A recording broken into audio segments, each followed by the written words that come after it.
บุญปีใหม่ก็สงกรานต์เป็นพิธีประเพณีอันดีงามที่สืบทอดกันมาแต่ยุคดำบรรพ์จนมาฮอดปัจจุบัน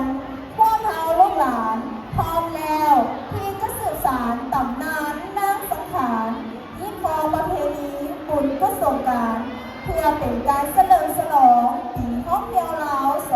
2024พวกเราได้ศึกษาหาข้อมูลเกี่ยวกับประวัติความเป็นมาของตำนานบุญกุศลกรรมแล้วนำมาประดิษฐ์เป็นบทกลอนนี้ขึ้นโรงเรียนจอมคำขอนำเสนอบทกลอนสืบสานตำนานนางสังขารขอเชิญทุกท่านรับชมใน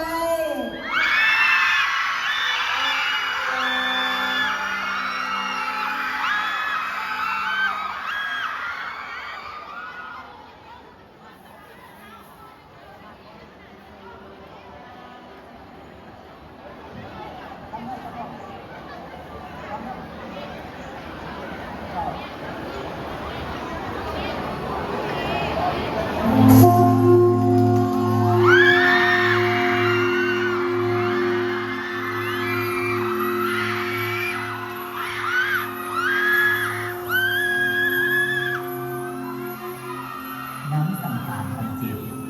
เป็นลูกสาวของพญากบิลพงศ์ผู้ที่มีนามว่านางทุสเทวีผู้ที่สองนางโหราคาเทวีผู้ที่สามนางนาคเทวีผู้ที่สี่นางมณฑาเทวีผู้ที่ห้านางกีดีเทวีผู้ที่หกนางกีทาเทวีและผู้ที่เจ็ด